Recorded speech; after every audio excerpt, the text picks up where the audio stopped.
Although Excel automatically adjusts some column widths, and even more likely it will adjust row heights, you still need to make these adjustments yourself sometimes. And although there are commands for these changes, usually it's going to be easier to use either the mouse by dragging or by double-clicking to quickly adjust individual or multiple column widths and row heights. In this particular worksheet, we've got data for 6 months and then a total and then an average. Recognize that the total column is a bit wider, and that's to be expected because the numbers are larger there. But you might want to adjust the other columns to be the same. Now, you can select an individual column and adjust its width simply by dragging the right edge wider, narrower as needed. Notice that if you make it too narrow, you will see pound signs, and anytime you do see pound signs, you need to adjust the width of that column. But rather than manually dragging a column leftward or rightward, why not double-click its right-hand border? And that means use a so-called best fit. In other words, analyze what's in the column and make the column wide enough to handle the widest entry. And if we wanted to adjust these columns one by one, we could certainly do that, but it's going to be much more efficient if, for example, we say, I think it would look better if each of these monthly entries had a wider column, so let's drag across columns B through G.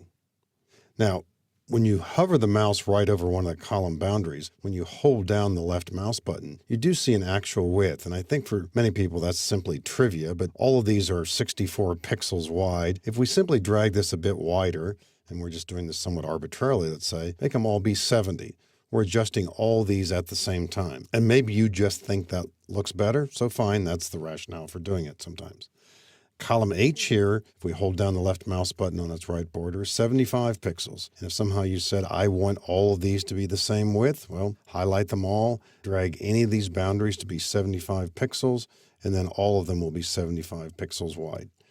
I think most people probably will not need that approach. Most of the time, as you add new data that's wider, Excel takes care of this.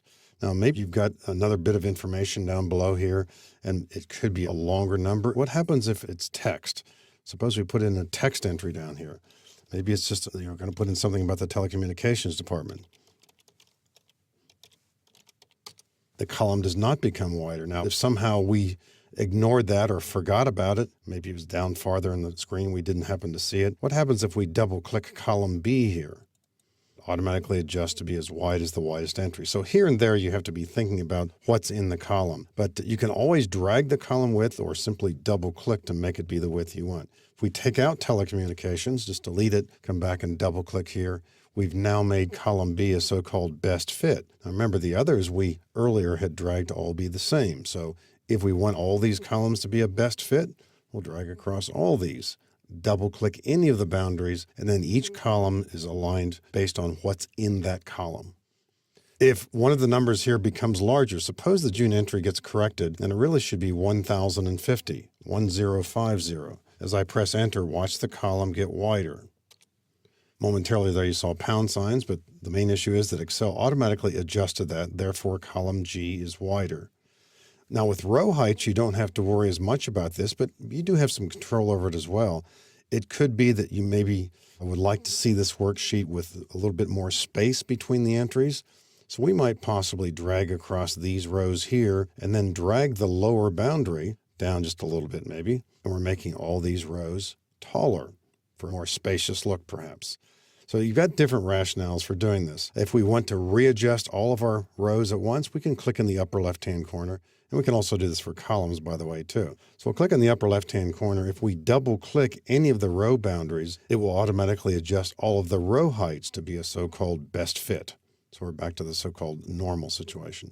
If you had a large amount of data and you wanted to print it out double-spaced, you wouldn't really have to insert some rows. You could just select the entire worksheet and make any row be twice as tall simply by dragging one of these. And now you would achieve the look of having this be double-spaced. I'm going to undo that with Control Z. So there are different rationales for adjusting row height and column widths. A lot of these changes are automatic as you change data.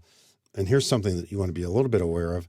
If we wanted to adjust all of the column widths throughout this worksheet, we could click in the upper left-hand corner and double-click any boundary.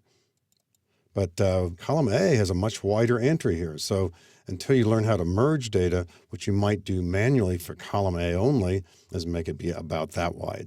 So again, another technique for adjusting the width of a column. If you change the font size, going here into the toolbar and simply using a larger font, as we do this, watch the row height grow automatically. So there too, you don't have to worry about this.